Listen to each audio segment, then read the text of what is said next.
what they're doing in order to get food from marine biodiversity is vastly different.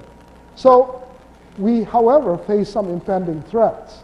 And I again would like to quote Jose Rizal and finish this poem, this stanza. He ended this stanza with Nuestro perdido Edén, our lost Eden. And of course, he was referring primarily to a vile colonial administration.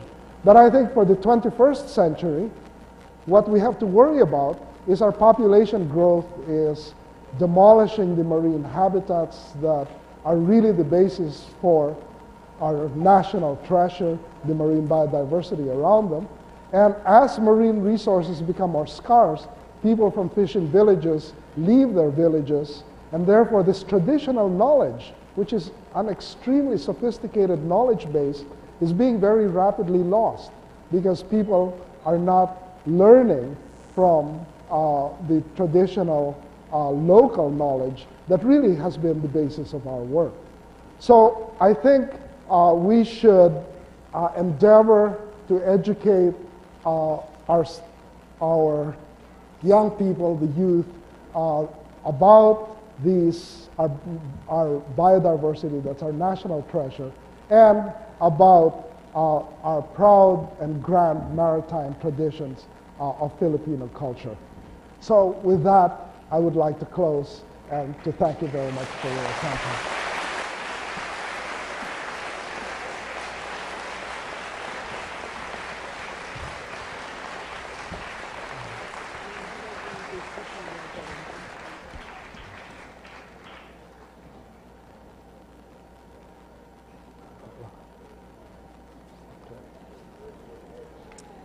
Thank you very much, Dr. Olivera, for that very, very interesting presentation. And now we are ready for the open forum.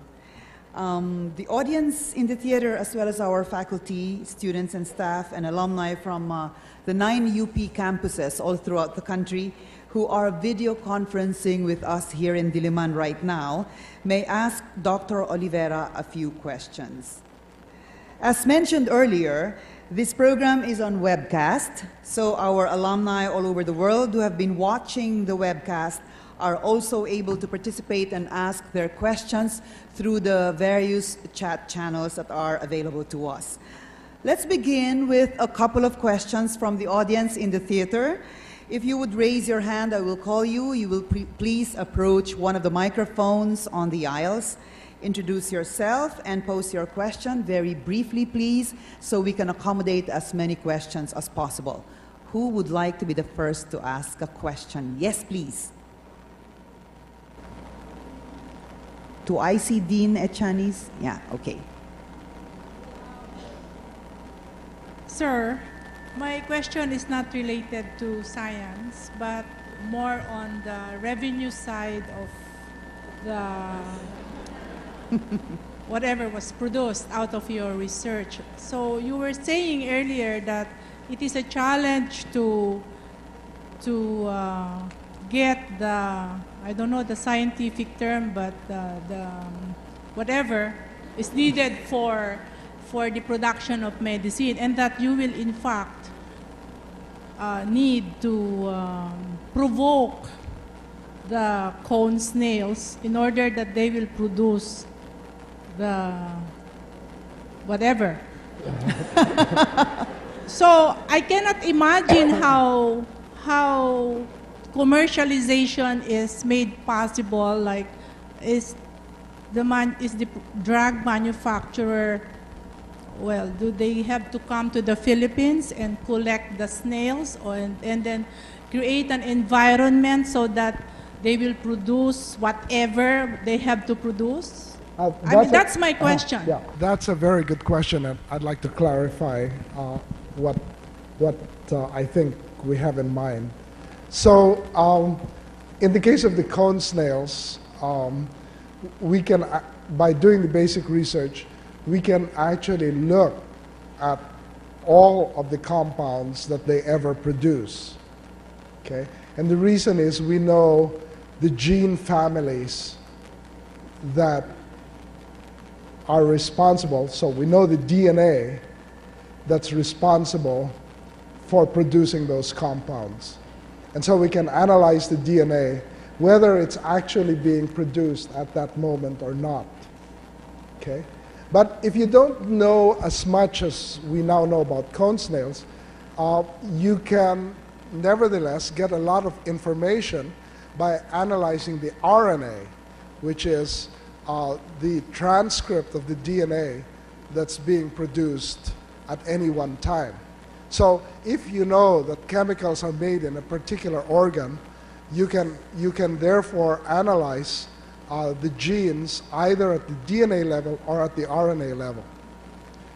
So the advantage of this approach is that when you read the gene sequence, you can then synthesize the gene product.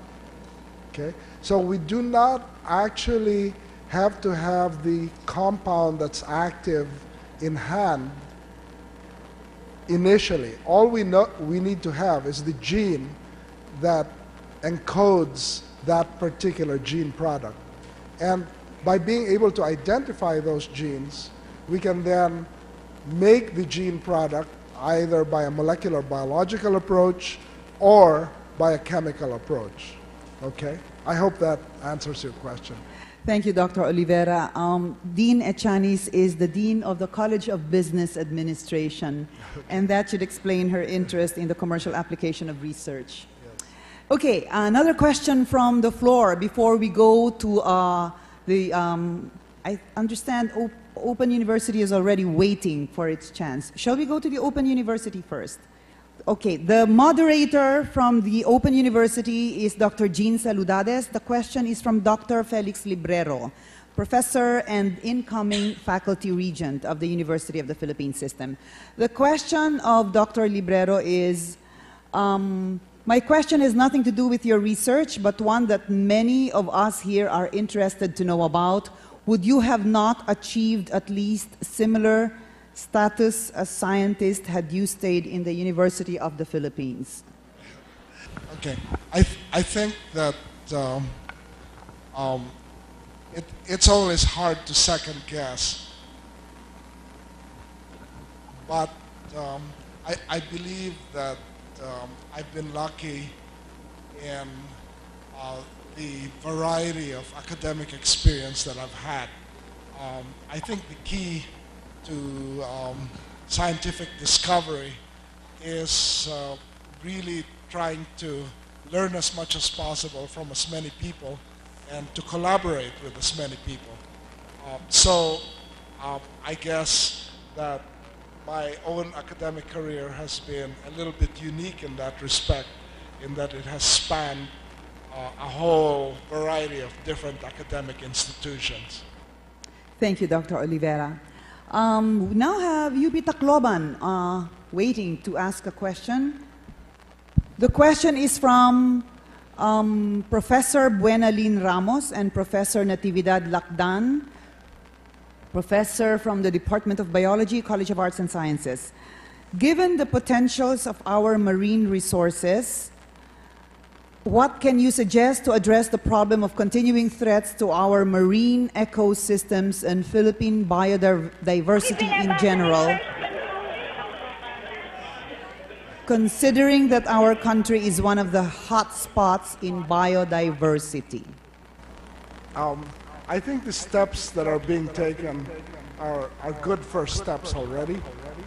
That there are areas being set aside in fishing communities that are not being fished and are reserve areas.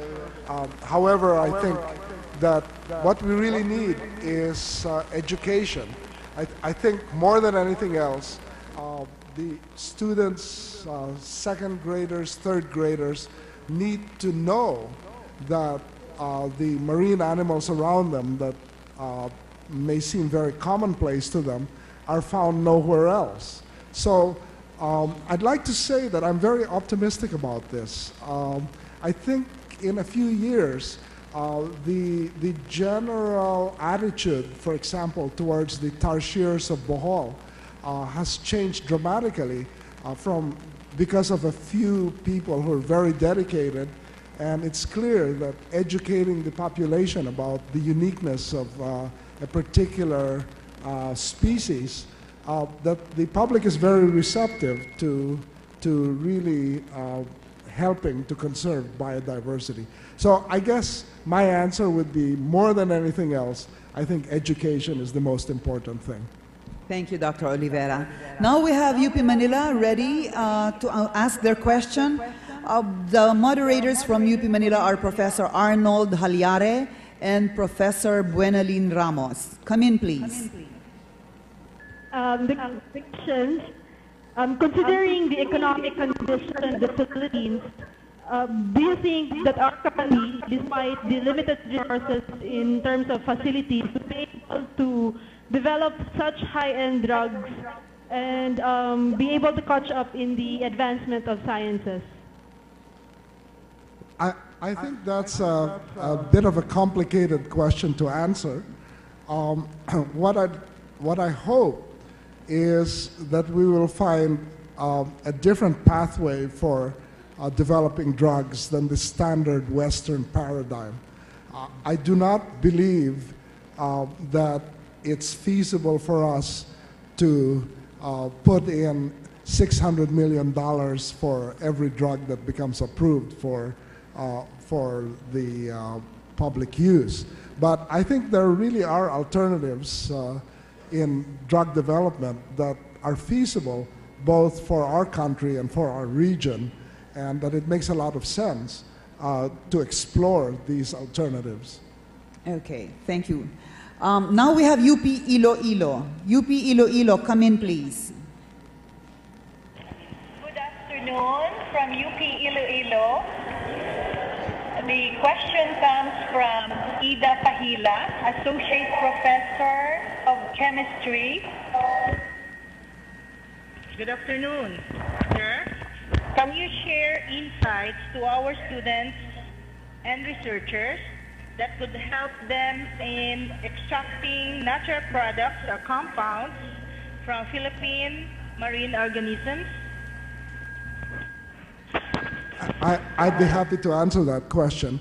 I think that the most important thing, and what has been lacking in the field in general so far, is real collaboration between biologists and chemists. That is, that I think that the chemists, especially those looking at natural products, have primarily been purely from an organic chemistry background, and biologists studying marine organisms have shown little interest in the chemical interactions between organisms. And I really believe that a collaborative interaction between biologists and chemists will lead to very, very much more rapid progress than has been possible so far. Because the biologists know the anatomy, they know what each particular organ in an organism is being used for, what are the interactions of that organism with other organisms, and the chemist therefore has a very important guide on where to look for the interesting chemicals by collaborating with the biologists. Now, of course, most biologists don't know a lot of organic chemistry, and that's why the partnership, I believe, is really important. Thank you, Dr. Olivera. Now we have a question from UP Cebu. Our moderator there is Ms. Gertrude